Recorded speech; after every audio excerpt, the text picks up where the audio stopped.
Welcome back to Lina Talks, the place where real stories hit different. If you love powerful, emotional, and unforgettable stories, you're in the right place. Let's get into today's episode. There's a moment late at night when everything feels safe enough, you're tired. Maybe you've been arguing with someone you love and you just want to go home. And when someone you barely know offers to walk with you, it doesn't feel dangerous, it feels polite. But sometimes, the most dangerous people don't force their way into your life. They wait. They wait until you're already vulnerable, until you trust them just enough. And then they make a choice that you can't take back. Because in this case, a young woman did everything right. She stayed sober, she kept her keys, she asked for help, and she still vanished without a scream, without a struggle caught on camera, without a single clear moment where anyone could say, this is where it went wrong. This is Lina Talks, and this is the murder of Christina Morris. Christina Marie Morris was from Wiley, Texas. She grew up in nearby Allen and graduated from Allen High School in 2009. She later attended the University of Texas at Dallas, where she earned a degree in marketing in 2013. But what people remember most about Christina, it had nothing to do with where she went to school. She was funny, bright, energetic, the kind of person who saw the best in everyone, sometimes to a fault. Christina made friends easily. She admired people's quirks, their differences, their personalities, and she made it her mission to make everyone around her laugh, and she usually succeeded. To Christina, there were no small moments. Everything was special. Everything was an adventure. She loved fashion, summer, and James Dean, and she lived by one quote in particular: "Dream as if you'll live forever. Live as if you'll die today." At just 23 years old, Christina was petite, outgoing, and full of life. She had a big heart and an almost endless capacity to love all the people around her. She was a glass-half-full kind of person, even when life made that difficult. Her parents, Mark and Johnny, divorced when she was still an infant. But Christina, she never saw this as a loss. To her, it just meant she had two families instead of one. At the time she disappeared, Christina was in a year-long relationship with Hunter Foster, someone she'd known since 7th grade. They were living together in an apartment in Fort Worth, and from the outside, things looked pretty stable. But behind closed doors, their relationship was starting to strain. Hunter was an aspiring model whose work came and went, often taking him to New York. He loved to party. Christina didn't. She worked full-time, carried most of the responsibilities, and at times even supported both of them financially. Arguments became more common, the distance didn't help, but still, they didn't break up. Christina kept going, waking up, going to work, coming home, and repeating the cycle. It was hard, but she pushed through it. And then came Labor Day weekend. A party, a night out with friends, and a decision that would be the last one Christina ever made. It was August 29th, 2014, a Friday, and everyone was getting off work and heading into the long weekend. Christina's friends and acquaintances were throwing a party that same evening, and they invited her to come along too. Of course, Christina jumped at the chance. She knew she needed some time off, some time to blow off steam. She'd been so busy, and honestly, she and Hunter had been arguing pretty much that entire day. She even confided in one of her friends about their relationship and where things were heading, but her friends encouraged her to just let it go. Enjoy the night. And Christina agreed. She wasn't about to let her relationship problems ruin an otherwise fun night out. So she got dressed, hopped in her car, took a selfie, and made the 45-minute drive from Fort Worth to Plano.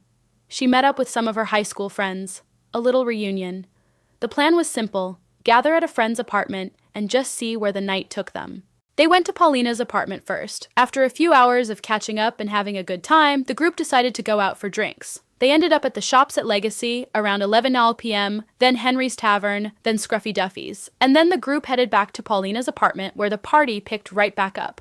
Friends remembered everyone being drunk that night, but Christina, she was still sober. She'd driven all the way to Plano, and she had no plans of getting completely drunk. She had no real way to get back home safely, and clearly no one else was in any state to drive her either. She was also a little gloomy because of the fight with Hunter. At around 2:12 a.m., she texted Hunter, asked him to come pick her up. But Hunter didn't reply, not to a single message. Now, you might be wondering, why did she ask Hunter if she already had her car?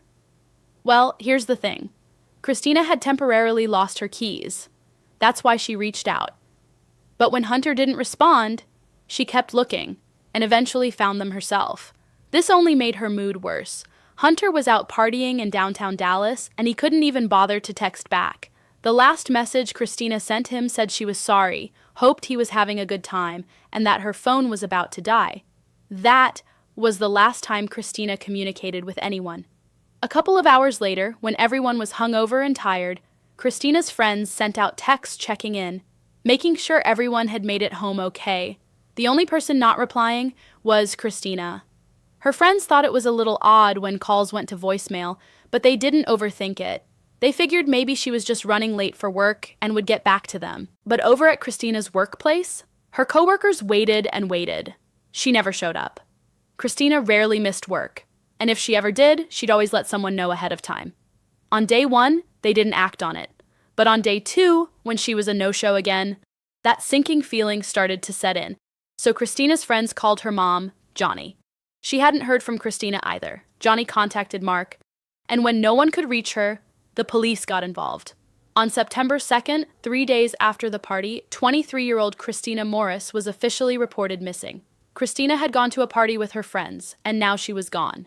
No one had heard from her since that night, and it had been over 2 days. The police immediately flagged this as alarming and went to look for Christina's car. When they reached Paulina's apartment and checked the parking lot, there it was. Christina's car, still parked, locked, and completely undisturbed. It was as if she never even made it there.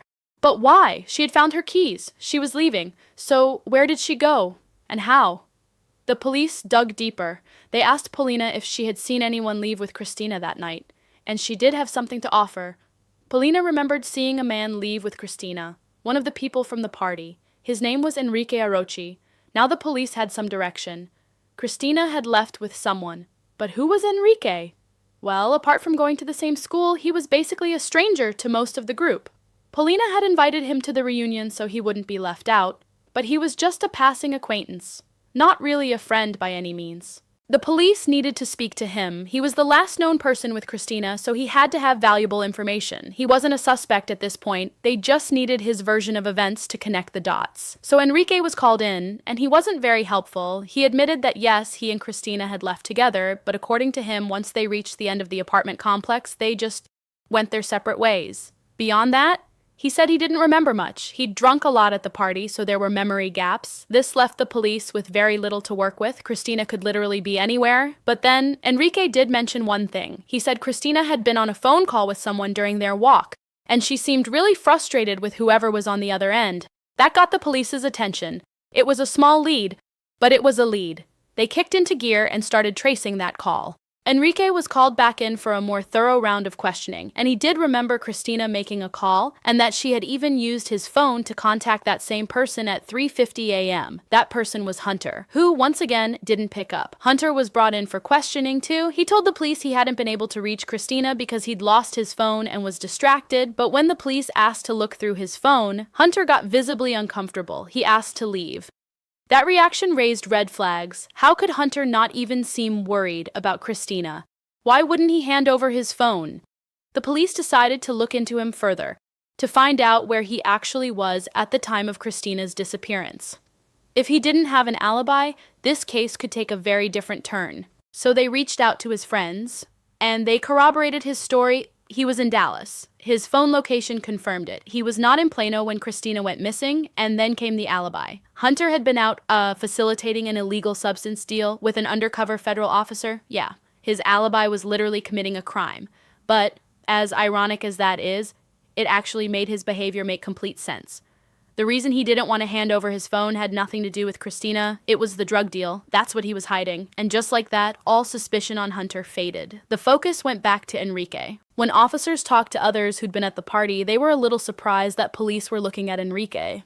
He and Christina hadn't even really interacted that night. He hadn't paid her much attention at all. In fact, Enrique's attention had been on another woman at the party, a woman named Sabrina, who, for the record, was not interested in him at all. She rejected every single one of his advances, and Enrique, feeling pretty dejected, decided to leave the party, and he left with Christina since she was heading out too. Multiple people corroborated this, and one of Christina's friends had even called her about 10 minutes after she left, just to check in. Christina confirmed she was with Enrique and that everything was fine. Police also pulled CCTV footage from the area. Sure enough, there were Christina and Enrique walking together toward the parking area, but Christina never made it to her car. 3 minutes later, just 3 minutes, Another camera picked up Enrique's car pulling out of the apartment complex. And Christina, nowhere in sight. She wasn't in the parking lot anymore. She wasn't in the apartment, and the only logical assumption was that she had left in Enrique's car. Now, the police were hoping the footage would show some kind of force, Christina being coerced, dragged, something, but it didn't. She was walking right beside him, calm, the way you'd walk with someone you trust enough. And that made things really difficult for investigators. No other suspects, no obvious signs of a struggle caught on camera. But then, Enrique changed his story. He now said they walked to their cars together, he went his way, and he had no idea where Christina went or what happened to her. But why the sudden change? Why now? That inconsistency told the police everything they needed. They were on the right track. And then came the moment that really sealed it. When Enrique physically walked into the station for questioning, detectives stopped in their tracks. Over the phone, he had sounded worried, cooperative, willing to do anything to help find Christina. But in person, he had injuries on his forearm and hands.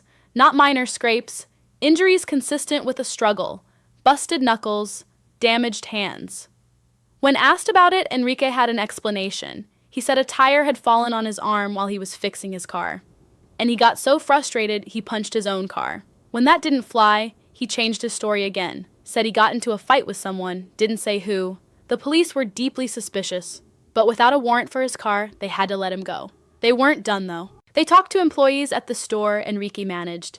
He usually arrived at 8 a.m. on Saturdays, but the morning after Christina was last seen, he showed up 3 to 4 hours late. And according to coworkers, he was complaining about rib pain and walking strangely. Where was he during those missing hours? A little more digging gave them the answer. Enrique was at a car wash. Surveillance footage showed him obsessively cleaning his car, staring at it, scrubbing it over and over like he was desperately trying to remove something. Meanwhile, searches for Christina were ongoing. Her parents, her friends, the entire community, all coming together, searching high and low, and the police were quietly, carefully building their case against Enrique. And Hunter, when the full weight of what happened finally hit him, was completely devastated. He reached out to Christina's parents and apologized over and over for not being there that night. He's carried that guilt ever since, and understandably so. Then, in November, the police finally obtained a search warrant for Enrique's car. They didn't waste a second. They swabbed it inside and out. The car had noticeable damage to the right front fender. And when the forensic results came back, they found Christina's DNA inside the car. Not on the seats, not on the door handle, in the trunk. This wasn't a small transfer of DNA. This wasn't a coincidence. The amount found made it undeniably clear. Christina had been in the trunk of Enrique's car recently. On top of that, police pulled cell tower data. Up until 4:56 a.m., both Christina's and Enrique's phones were pinging off the same tower, both in the apartment complex parking lot. But about an hour later, Christina's phone went completely silent. It had been turned off. With all of this, the police officially named Enrique Arochi as a suspect in Christina's disappearance. He was arrested in December. 4 months after that night, Christina went out with her friends and never came home. He was charged with aggravated kidnapping and held on a $1 million bond. The police didn't have a body yet, but they weren't about to let him walk free. A few months after his arrest, Enrique was indicted on the kidnapping charges, plus 4 additional unrelated charges involving underage girls. I'm not going to get into all of that here. That's a whole separate conversation. But it painted a very clear picture of who Enrique Arochi really was. What investigators believe happened that night is this. Enrique was rejected by Sabrina at the party. He took it hard. He left with Christina instead, not necessarily with bad intentions at first, but when he saw that Christina was already emotionally vulnerable, ignored by her boyfriend, visibly upset, he tried to comfort her, and then made a move. Christina, with zero interest in him and already dealing with a lot, turned him down.